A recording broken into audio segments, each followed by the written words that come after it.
Everyone, welcome back to my YouTube channel. Okay, in this video we're going to see some examples and we're going to discuss KC, that what is KC and what is KP, KN and KX. So before going ahead, we'll have example from our book Syntax Board, and let's read it. The essential step in the context process is oxidization of CO2 and CO3. ठीक है, this is a reversible reaction.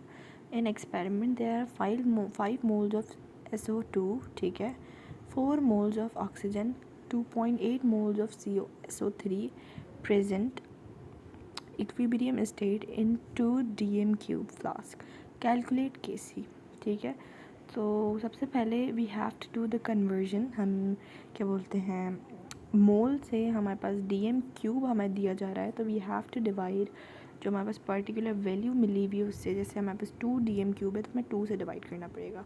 5 moles है तो 5 moles divide by 2. Then हमारे पास 4 moles हैं oxygen के, तो we have to divide by 2. And SO3 हमारे पास 2.8 moles divide by 2 करेंगे. सबकी वैल्यूज़ आ गई. उसके बाद वी नो दैट हमने KC की जो एक्सप्रेशन निकाली थी जिसके अंदर प्रोडक्ट अपॉन रिएक्टेंट आता है जब हमें KC मालूम करना होता है.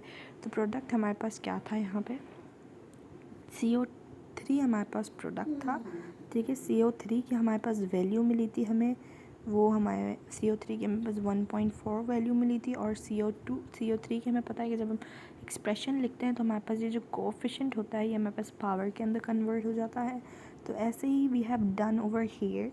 एंड उसके बाद फिर हमने ये प्रोडक्ट है और फिर यहाँ पे ये रिएक्टेंट है, रिएक्टेंट अपॉन प्रोडक्ट. तो रिएक्टेंट्स की हमने वैल्यू लिखी और जब हमने सबको डिवाइड और मल्टीप्लाई किया तो हमारे पास क्या बोलते हैं KC की वैल्यू आ गई. ठीक है, अब आप मुझसे ये पूछ रहे होंगे कि KC का जो यूनिट होता है वो हर इक्वेशन हर न्यूमेरिकल के लिए अलग होता है. अब यहाँ पे हमारे पास है मोल स्क्वायर है. ठीक है, नीचे भी मोल स्क्वायर है और यहाँ पे मोल है. ठीक है, मोल स्क्वायर से मोल स्क्वायर कट गया, एक मोल बचा. जब ये वाला मोल ऊपर जाएगा तो मोल इन्वर्स और DM इन्वर्स हमारे पास यूनिट बन जाएगा. I hope you have gotten this. Now I think we should begin with the relationship of KC, KP, KX and N. ठीक है, what it says.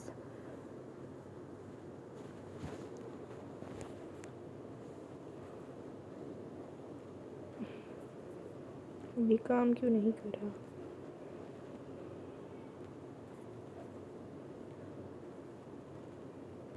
Okay. So sorry, wait a moment guys. I am not sure about what is happening right now. Okay. Since we have to find out the relationship between KC, KP and KX. Since the equilibrium constant KC, we know that the KC is the equilibrium constant. Alright, we have already discussed in our previous lectures that KC जो है हमारे पास that is equilibrium constant.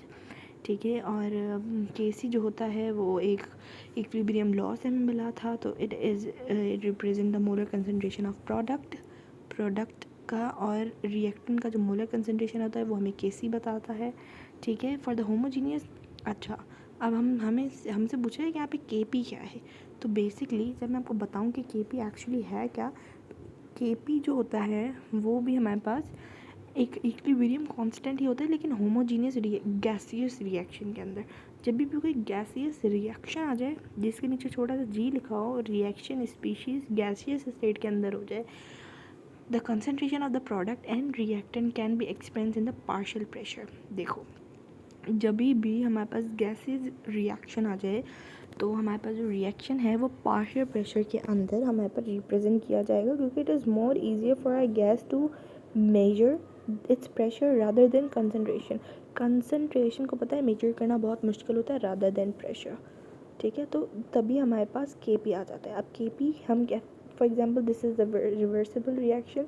तो reversible reaction के अंदर same product upon reactant होगा KP मालूम करने के लिए, लेकिन इनकी जो कोफिशिएंट है वो पावर में कन्वर्ट हो जाएगा, वही होगा। और यहाँ पे पार्शियल प्रेशर एक एक्चुअल गैस का दिया हुआ होगा, कंसनट्रेशन तो दी हुई होगी और पार्शियल प्रेशर भी डायरेक्ट दिया हुआ होगा, ठीक है। तो PA, PB, PC, PD are the partial pressure of the gases, sorry concentration नहीं दिया होगा, पार्शियल प्रेशर दिया होगा।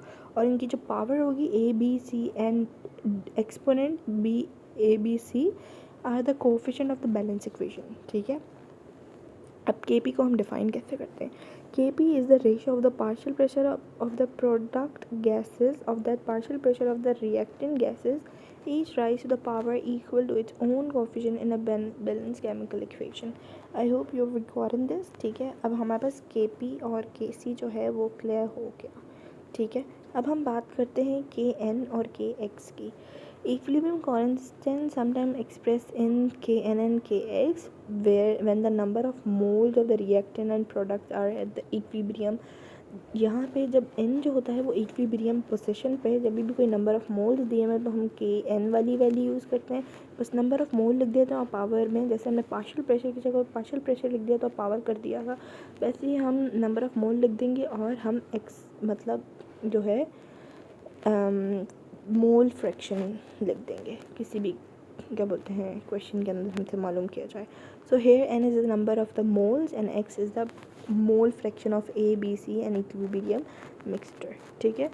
अब ये सारी हमारे पास एक लिखी हुई है कि हमारे पास जो भी हो पार्शियल प्रेशर हो is directly proportional the molar concentration at the constant temperature and the numerical value of Kc is also do not equal to Kp according to a quantitative relation has been developed between two equilibrium constant of particular temperature। मतलब इसमें कुछ खास बता नहीं रहे हैं, बस यही बोल रहे हैं कि कभी भी ऐसी कोई चीज़ आ जाए, कभी भी ऐसे कोई क्वेश्चन आ जाए या कोई भी ऐसी सिचुएशन आ जाए जिसके अंदर आपको Kc दिया हुआ और आपको Kp मालूम करना हो, तो आपके पास ये एक इक्वेशन आती है जिसके अंदर R जो है वो गैस कांस्टेंट है जिसकी वैल्यू में पता है 0.082 है, ये हम पिछले वाले चैप्टर के अंदर पढ़ चुके हैं। T जो है वो एब्सोल्यूट टेम्परेचर जो कि होता है 273 केल्विन होता है।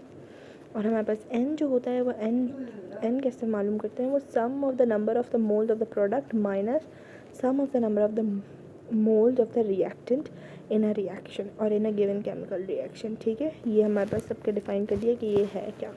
Then we have the relationship between Kp, Kx, Kn may be written as this, ठीक है, तो you can have an idea. Okay अब यहाँ पे we are going to do the numerical जो कि बहुत इम्पोर्टेंट सा है, so let's read it. Okay guys let's just continue this. Okay so first we have to find out the partial pressure. यहाँ पे आपसे Kp मांग रहा है, यहाँ पे for certain temperature the partial pressure of the equilibrium mixture is NO का हमें क्या मिला हुआ है 0.17 मिला हुआ है, ठीक है। Cl का हमें क्या मिला हुआ है 0.2 एंड NOCl का हमें क्या मिला हुआ है 1.4।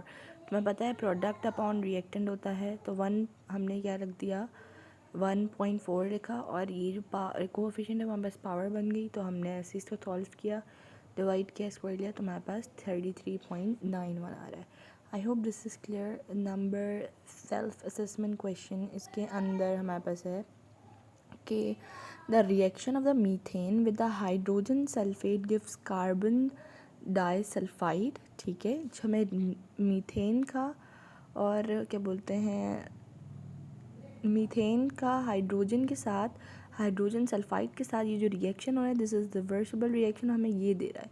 तो इस पर आपसे पूछ रहा है कि Kc of the reaction at this temperature is, Kc जो होता है वो इस टेम्परेचर के ऊपर Kc ये है, तो हमें Kp कैलकुलेट करना है। तो इट इज़ वेरी इजी।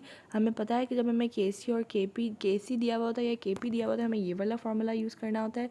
तो Kc हमें एक्चुअली ये दिया हुआ है कि टेम्परेचर हमें 727 डिग्री सेंटीग्रेड दिया हुआ है, ठीक है, सेंटीग्रेड दिया हुआ है, ठीक है। उसके अंदर हमें ऐड कर देंगे 273 जो कि हमारे पास होता है स्टैंडर्ड टेम्परेचर होता है। तो ऐड किया, हमने पता है कि सेंटीग्रेड को हम जब क्या बोलते हैं कोई भी टेम्परेचर होता है केल्विन के अंदर होता है, हमें सेंटीग्रेड के अंदर जाना होता है तो हम ऐड कर देते हैं 273, हमें ये मिल गया, ठीक है। उसके बाद Kp को जब हम कैलकुलेट करेंगे तो हमें पता है कि हमने यही फॉर्मूला लगाया 0.082 ये हमारे पास R जो है वो गैसियस कांस्टेंट है, उसके हमने मल्टीप्लाई कर दिया, टेम्परेचर थे जो कि 1000 आया था। अब नंबर ऑफ़ मोल्स कैसे निकालें, तो आई टोल्ड यू कि ये जो डेल्टा एन है ये होता है sum of the number of moles of the product, ठीक है, and minus sum of the number of the moles of the reactant. अब देखो मैं आपको बताती हूँ, ये है हमारे पास प्रोडक्ट है, ठीक है, प्रोडक्ट के निकालने, तो ये 4 जो है वो नंबर ऑफ़ मोल है H2 का, और यहाँ पे कुछ भी नहीं है तो 1 है, तो 4 +